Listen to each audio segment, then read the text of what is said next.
Are you sick and tired of gambling your hard-earned money on Madden packs? Look no further than my sponsor, MMOEXP, for the cheapest and most reliable MUT coins on the market. And don't forget to use code Ferdy at checkout for 5% off. What's going on, guys? Today I got my top 10 cards right now in Madden 24 Ultimate Team. But as far as content goes, this week is going to be pretty loaded. Besides, today's probably like our only down day, but we still have a lot going on this week in MUT. Of course, Monday we had AKAs, and if you didn't miss yesterday's video, I used my day one team in April. That video is already up. Go check it out if you haven't seen it already. Tonight I will be live 6:30 Eastern for the Season 6 reveal stream. Should be a super fun one. And then we have draft promo, so I'll make a bunch of content around that. And then Friday we'll probably do some kind of tier list, something like that. And then hopefully Saturday there's good ULs, and then of course Sunday I rate your team. So that's kind of the content outlook for the next couple of days. But make sure you are following me on Twitch.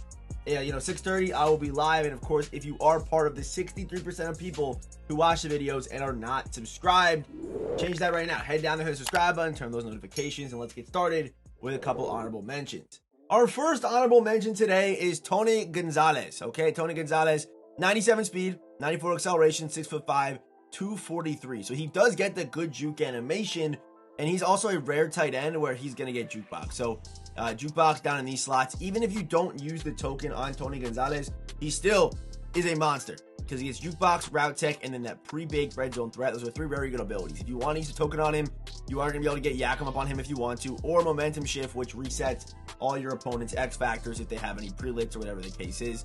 And of course, this final slot here, what would I probably use here?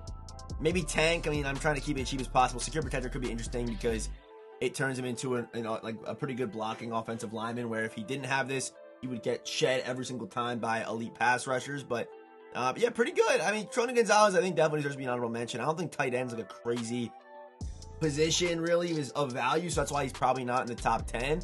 But our next one is Darius Hayward-Bay. This card came out in early March. He's still doing it at a high level. 98 speed, of course. Yak him up is always great. He also does get evasive with these stats, his build. Darius Hayward-Bay still plays like one of the best wideouts in the game. Of course, there's other wideouts on here, but I really do like Darius Hayward-Bay because of that yak him up, the evasive, the route tech, his build, these stats. He's amazing. He's perfect, and those are your two honorable mentions for today's video. At number 10, we have the man who was actually number 1 in the last one, and that is Kyle Hamilton. 6'4". On a full theme team, this card is easily a top 10 card in the game. I mean, 99 speed, 99 acceleration at 6'4", but it's really the abilities on this card that go crazy, and that's going to be, of course, deep zone and pick artist for free. There's a lot of value there. There's a lot of value in deep zone pick artist for free with his build, his potential for 99 speed, the fact he's able to fit on any theme team. So Kyle Hamilton, easily number 10 for me. He was number 1, like I said, like a month ago, but a bunch of good cards have obviously come out, but Kyle Hamilton is just an absolute stud. In at number 9, the man who I still believe is the best cornerback in the game, and that is Tariq Woon. Why did I say his name like that? Tariq Woon. The abilities on this card are not bad at all. I mean, deep zone pick artist is amazing. He's 6'4" as well with these stats. Even can tackle a little bit for a Woolen card, like 87 hit power is pretty nice. And also he does get X factors, of course. Reinforcement, combine is great, or universal, whatever you want to do. You could even go, flat zone, or sorry, deep zone, mid zone if you wanted something like that too on the card. So he's a great zone option. This card plays crazy. I even played him in like man for a while, and I just ran universal coverage or reinforcement on him, and it played good. So Tariq Woon, to me, still the best corner in the game. I do like some of these cards that I like Aqib Talib a lot too. He's 6'1", gets built-in secure tackler, and can play man or zone depending on your scheme and depending on what you want to do, which I of course really like. Doesn't get a mid zone, which is kind of a downside to this card, but deep zone pick artist, or if you play man and zone, deep zone or deep route, it's a pretty cool setup. And of course the pre-baked secure tackler, and of course the X factors too. So that's kind of like an honorable mention of an honorable mention. I do like him a lot. I like Dion a lot. Namdi's cool too. There's a lot of good corners in the game right now. But I think in the 9 spot, I still think at number 1 is the 6'4" Tariq Woon. The card's an absolute monster. He's been playing still just amazing, just absolutely amazing. And yeah, that's our number 9 spot. Next up, we got Harold Carmichael. This one shouldn't come as too big of a surprise because he is a 6'8", 98 speed wide receiver with virtually perfect stats. He's great after the catch, can even block very well, which is a surprise on this card. And then for the abilities, I won't lie, it's not like they're game-breaking abilities, but they're cool. Matchup Nightmare is cool if you need a hot route master, wide receiver apprentice, he's able to do that too. But Matchup Nightmare with like Deep Elite, or middle if you want to go 0. It's up to you, but the ability stacks, like, they're not crazy on this card, but unless you get like a jukebox or a route tech, it's tough for me to believe in your abilities as a wide receiver, to be honest. But Harold Carmichael, he's very good because he is 6'8". Those high balls with gift wrap, they're frustrating. You're able to put the ball where no other receiver in the game can get it, or corner in the game can get it. At 6'8", as a wide receiver, that moves great, plays great, can block, and do everything. I think Harold Carmichael is a no-brainer for the number 8 spot. Coming in at number 7 is Ted Hendricks. To me, he is the best user in the game right now for obvious reasons. The man is 6'7" with 97 speed. He moves very well, 99 acceleration, can even rush the passer, can be a drop guy in 6'1" for you. Tackling stats, the impact block could definitely be a little bit better, don't get me wrong, but if you're using the card, you're usually able to shed pretty well, and he's able to play zone, and the abilities are good enough, like lurk artist. Obviously, it could be better. You could have given him like a mid zone or something like that, but I think with just lurk artist and like run stopper on a user, I mean, that's going to be great. Or, you know, lurk artist, medium route, depending on whatever you want to do, but obviously lurk artist needs to be run on this card as he is a linebacker, so you need those animations, so lurk artist for sure. But to me, this card is just simple. He plays great. Lurk artist, it's the build, it's the physicals, it's really everything. Ted Hendricks is an absolute beast, and that's why he's ending up at number 7 today. Coming in at number 6, the man who I believe is the best wideout in the game. There obviously can be better wideouts in your eyes based on theme teams or whatever, like maybe theme team Darius Hayward-Bay could be argued over Randy Moss, but to me, Randy Moss, 99 speed, he's just an amazing endgame Randy, 6'4". I know he's shorter than Harold, but up to a certain point, I mean, you're 6'4", you're 6'8". Yes, there's a difference, but you're already tall. Like, you're tall, you know, you're going to be able to catch those jump balls over the 6 foot, you know, corners or whatever. But Randy Moss, these stats are amazing. Even a pretty decent run blocker. After the catch, the card is a monster. And then for the abilities, he's one of the rare ULs that actually get an X factor, Moss UL, which after 2 20-yard catches, it'll light up and stay on for 10 plays. And you can dunk on literally everybody. In my gameplay, I went crazy with the Moss ability or the Moss X factor. But it's really just these abilities right here that I love. That's Jukebox Route Tech, or Jukebox Deep Elite, or even Jukebox Wide Receiver Apprentice. I think you should be running Jukebox with one of these, with any of these 3 abilities, in my opinion. So Randy Moss, Jukebox, makes amazing after the catch, an amazing build with amazing stats, amazing speed. It's Randy Moss. You know he's going to play great. Easily Randy Moss should be in this top 10, and I do believe he is the best wide receiver in the game right now. Okay, now this is where things get a little bit complicated. At number 5, we have Troy Polamalu, but of course, you only get 1 Ring of Honor token unless you buy the second one for $20 or $25. So it gets tough with these Ring of Honor cards because there's going to be a lot of Ring of Honor cards just kind of squished together here in the top 5. So obviously you can only use your token on one of these guys. And I do rank them kind of with the token. So Troy Polamalu with the token. The reason why this card is so special is because he is able to get deep zone, flat zone, and mid zone for 1 AP, making him a universal coverage for 1 AP on for the whole game, pretty much. Actually better than universal coverage safety for the whole game. So all these zone KOs are amazing. And if you do use the, if you do use the token on him, you also get an X factor. The best is probably gonna be Avalanche Ring of Honor, as you're not gonna need universal because you're gonna have all those zone KOs already. So that's probably the best is probably gonna be Avalanche Ring of Honor. It probably is gonna be the best, but very good card, great zone KOs, 99 speed. The only problem is the height, but if you know how KOs work in this game, height really doesn't matter too much. You might not get interceptions, but you're definitely gonna be able to play defense on guys like Carmichael as long as you just play your KO, play the receiver, do your thing. It's gonna light up, it's gonna work fine. Troy Polamalu is not a guy you want to throw towards, even though he's 5'10", because he gets, again, every single zone KO in the game is obviously pretty nasty. So Troy Polamalu, I'm going to put him at number 5 here today. Very good card. Even with or without the token, I still like Polamalu. I mean, still deep zone or even mid zone, flat zone for 0. There's still value there, but deep zone, mid zone, if you want to put him over the top and kind of drop him down into flats or whatever, it's still pretty good. So Polamalu, number 5, a great card with great KOs. You really the abilities. The abilities go crazy on this. Coming in at number 4, we have the Ring of Honor pass rushers. Okay, so that's going to be JJ Watt and Lawrence Taylor. Both cards are great. Both cards have perfect traits. Both cards are over 90s both ways. But I think you can argue like either way for some of these guys. I mean, they're both very good. Lawrence Taylor does get momentum shift, which does wipe opponent X factors, as I mentioned with Tony Gonzalez. But he does get this, this clutch trait right here is nice. He does also get pre-baked, edge threat. Also does get double or nothing or defensive rally or secure tackle or even lurk guard if you want to pull him off the line and user him. Even if you're not going to use the token, I would say still edge threat, double or nothing with like secure tackler for 1 AP is still really good with Lawrence Taylor's traits and his stats and all that stuff. So both these cards I think can play very well without their X factors. Of course, JJ does get run stuffer as an ability that stays on the whole game, but also he does get, you know, secure tackler, edge threat elite. So whether you want to play him on the inside or the outside, if you want to play him on the inside, I would probably go secure double or nothing. But I really wish he was able to get like a what is it called? Inside stuff, not no insiders. There's no outsiders and inside stuff. I'm getting confused there. But I wish he got at least one of those. I think it would definitely make the run stuffer play a little bit better, although it does play pretty well already. But I would say token, no token, doesn't matter. Both these cards are going to play at a high level. The only difference is going to be those X factors. And also, I didn't even mention, JJ Watt does get Colossus Ring of Honor, so it's going to start on.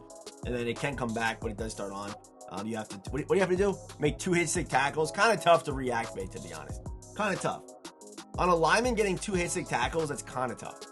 But either way, Lawrence Taylor and JJ Watt are going to land at our number 4 spot today. Okay, coming in at number 3, you guys probably didn't expect to see another pass rusher in front of those 2 pass rushers, but I am going to go with Aaron Donald. And I have a reason for this. It is heavily based on like the token and how you're probably not going to use the token on Lawrence or JJ Watt because there are other Ring of Honor cards that I think deserve it over them, and most people don't only have one of them. They don't even have 2, which sucks. But Aaron Donald, the abilities on this card are amazing. There's no token you need. You just get Unstoppable Force. Combine, you just get that. You don't need to be cute. You don't got to use a token. You get that with these abilities, which are very flexible. You can run him at defensive tackle. You can run him on the edge. Doesn't matter where you put this card. He is amazing and perfect traits and can do everything. So Aaron Donald to me is the best pass rusher in this game right now. I mean, we have amazing options, but I think the fact that you can make Aaron Donald as good as you can make him without like wasting a Ring of Honor token on him is huge and definitely does give him that slight edge. But obviously a nice defensive line with these 3 guys, that's scary right there, man. You don't want to mess with that. But Aaron Donald at number 3, I don't have much to say about this card besides the fact that he is Aaron Donald, endgame, probably the best Aaron Donald we've ever seen. Here he is. He's a monster, and he's easily number 3. Coming in at number 2, we have another grouping, and that's going to be Bo Jackson and Eric Dickerson. To me, these 2 cards are still just... I mean, Bo Jackson is the one that's still a monster. The dude came out in February, but still holding up to this day right now. And you could even argue Bo over Dickerson. So here's what I'm going to say. If you are using your token on another Ring of Honor player and you only have one of them, you got to choose Bo Jackson because he's able to get, he's able to get that Angry Runs X factor. I mean, him and Bo, Dick and Bo pretty much move exactly the same. But of course, evasive is nice to have, and evasive Angry Runs for 1 AP is pretty glitchy on a guy like Bo with this build. 227 at 6'1". If you are going to use the token, Dickerson is slightly better. Dickerson has the weight there. He's a little bit taller, so he does clear more ground with his jukebox and does just kind of get more abilities than Bo, as you're going to see right here. Joystick doesn't do much of anything, but of course he is able to get Angry Runs Combine, the same X factor as Bo Jackson, as well as jukebox and energizer, which is what I really like. And then you could even go with another 0 AP thing. Maybe you'd go with Bruiser or Tank if you are going to use a token on Eric Dickerson. But no matter what, I think Dickerson with the token is slightly better than Bo Jackson. Without the token, you got to go Bo Jackson because you lose that X factor. You lose the Angry Runs X factor, and that's the whole point that make these running backs so good. So token, Dickerson, no token, you choose Bo Jackson. Simple as that. They're going to be my, 2A, 2B options here today. Both cards are amazing, and really comparing the 2, you are pretty much splitting hairs. But these running backs are the only 2 you should probably be seeing online, as they are easily the 2 best, like by far. And coming in at number 1, there might be some debates here as to how he is number 1, because he does have one pretty glaring issue. And that is the fact that the man cannot roll right.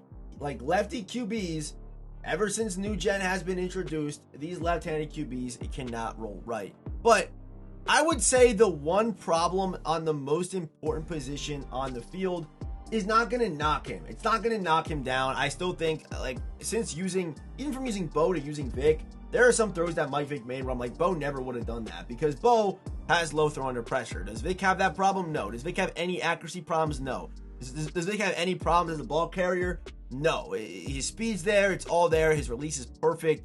He moves great. He plays great. And his throw on the run is good. But the problem is he can't roll right. So that's a slight adjustment for people that like rolling out. Me personally, I'm not a big rollout guy. Like I don't have a lot of rollout scheme plays, although I know people do run offenses like that. So if you do that, maybe Vick's not for you. But playing from the pocket, playing as a runner, running read options, even rolling left, you gotta kind of think about it. This card plays amazing. So here are the abilities on Mike Vick.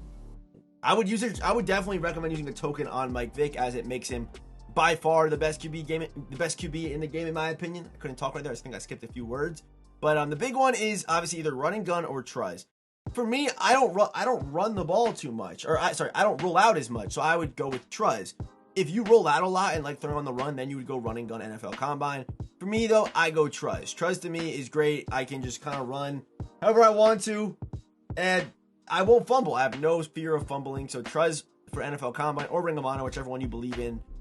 Is great. I don't think Escape Artist is worth it on new gen. Maybe on old gen it still works well. Even pass lead makes pretty much no sense. And if you roll out, go with run and gun. But the reason why I like Vick so much is because normally the way that EA makes dual threat QBs is they give them good QB stats, like good running stats, like juke move, carrying. They'll give them all that good stuff. But then on the other side, they'll just give them good passing ability. So you're playing with the running stats and then the passing abilities. That's kind of what they normally do. But on Mike Vick, you get both, okay? You get evasive.